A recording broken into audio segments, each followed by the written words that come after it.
today. All celebrations marking the 4th of January revolution following the death of the Saudi king, and the Ministry of Interior cancels plans to mark the Police Day, which also falls on the 25th of January, and the country observes 7 days of national mourning. But did you see what they are doing in the country? And I hear, let's peacefully coexist with whom? With those who from Al-Yawm al-Sabi we continue to read about them. No, okay. I mean here the Brotherhood explosive devices on the anniversary of the revolution, and explosive device explodes on the railway line in Zaqaziq, defusing explosive devices in Cairo and Giza, and arresting a Brotherhood terrorist cell in Armenia. So, just tell me one thing. We are hearing about killings of policemen, of military men, of even innocent civilians. I believe they are the ones who killed Shayma al-Sabbagh, because the police doesn't need a day of her going into the street to kill her. They could have killed her a long time ago. Or at least those behind bars. Exactly. We have not heard about anything happening to those behind bars.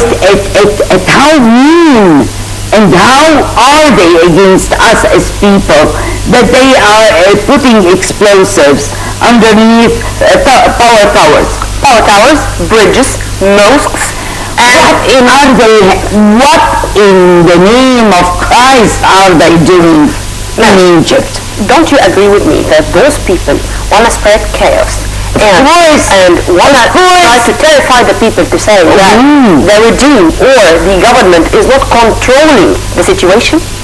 Whatever they do, Nermeen, the point is they don't know us.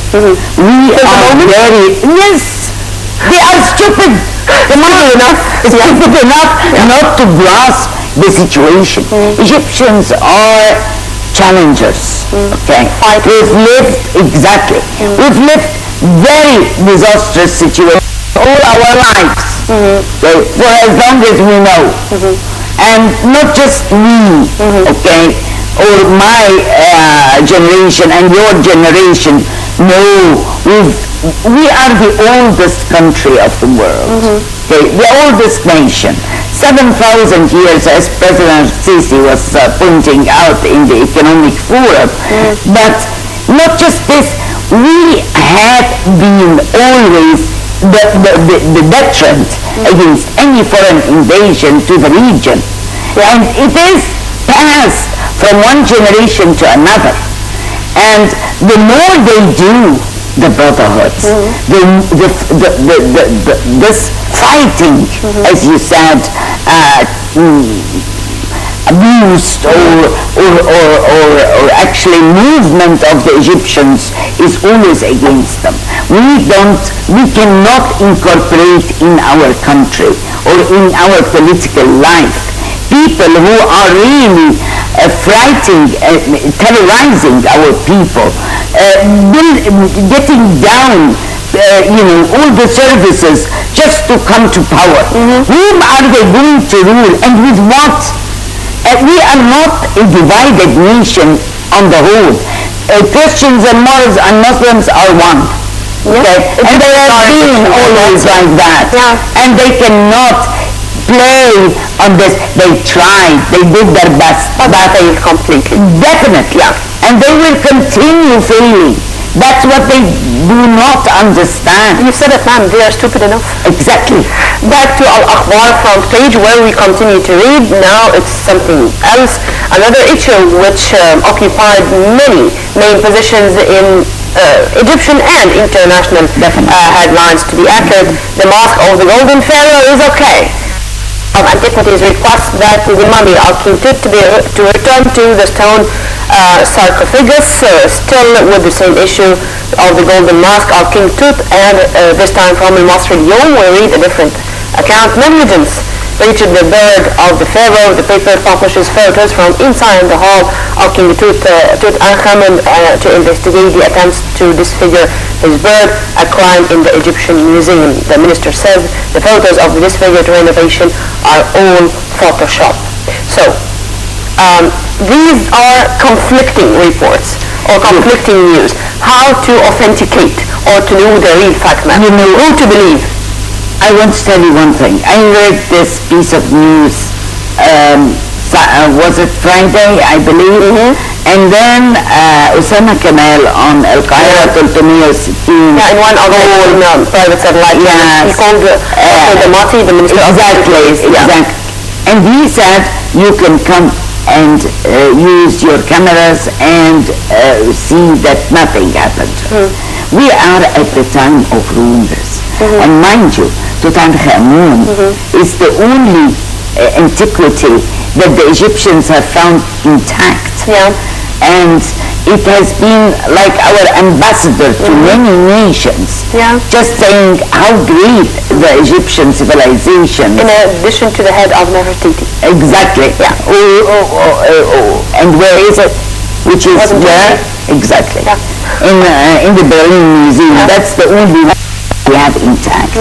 So when a piece of news like that spreads, it shows, that Egypt is in a chaotic situation. This is the impression that they want to give. No. And this is not true. And mind you, we have many antiquities. Why now? Ma'am, whenever we are talking about antiquities, for instance, if we are going to talk about the explosion which took place to demolish, I would say, the Cairo Directorate of Security. It's just in front of the Islamic Museum. Exactly. And unfortunately, I was there myself and I've seen how much it was ruined. Exactly. Why they are not speaking now about the renovation and the reconstruction of those pieces. Islamic, Yeah, and Islamic and the Brotherhood. And the Brotherhood are saying that those we are to be the custodians of Islam. Yeah. So I think it's that clear. I'm saying don't listen to anything. Just let us put our act together. We are faced with enough problems. Okay, I'm sure nothing happened to Tutankhamun's arm. And if something wrong happened, we are human beings. We would confess that, and if there is a mistake, it's going to be fixed. But without rumors, without trying to... Egyptians have done so many restorations to many antiquities before, and we are very good at doing that. Regarding this, for instance, in Malawi there was a museum. Exactly. More than 2,000 pieces were stolen. Yes. Why they are not speaking now about those 2,000 pieces which were stolen during the 25th of January Revolution by those who claim to be... And also our museum has been robbed. You remember? I mean, whenever I'm talking about Malawi, the whole place, the whole museum. I mean, nothing was left, not even the pieces that were left were broken intentionally. Yes. Why is it like that? It's because this is the major source of our income, tourism. For whom to understand that? We agree that they are stupid enough. The at the beginning of our program. The last item we chose for today comes from Al-Masri Al-Yom front page, and we read some regional news, and it's from Yemen this time. Yemen enters the phase of being divided, unfortunately. Yemen enters the phase of being divided. The Sab'a province announces its independence and joins Aden, and thousands of Yemenis demonstrate against the Houthi coup. Thousands of Yemenis took to the streets of Sana'a on Saturday in the biggest protest yet against the Shiite militia taking over of the capital and has plunged the country into turmoil. What about the timing of doing this? Well, haven't you heard about what was going on, the besieging of the palace of The presidential palace of Abu Mansour had. Yes. Yeah. I look at what is happening in Yemen and thinking of the 60s when we helped them to gain their independence, okay, and their unity. And, Abdullah Saleh, exactly. But Abdullah Saleh's role is a big question mark because I believe he's now with the Houthis, okay, against the Yemenis, those who really want, a democratic modern state. Mind you, this connection or the unification of the South and the North has been disastrous for the South. Why? because it was more advanced. It was more modernized. But when it was, mind you, the North has been always primitive. In addition, that Yemen as a whole is divided, is actually a tribal society. Where tribal ideas and what ideology prevails. And so we are having a very conflicting situation. I do not hope that they will give in, and I'm very happy that most of them do not want this division of Yemen or this piecing of Yemen into 6 states.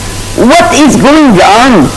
What in the name of God is going on? And there is Bab al-Mandab Strait, and there are things which are attractive. You are having a very conflict, as we said, you know, the Saudi Arabia, this is a very big threat. Very, very big threat. And this is only the first challenge in front of King Salman. Abdullah had it. But the point is, Egypt and Saudi Arabia, if they don't come together now and put their act together and put their heads together, the region will be lost. And I hope this will never happen. It will never happen, inshallah. Dr. Mervat, Madkour, Professor of Political Economy of the Middle East Research and Development.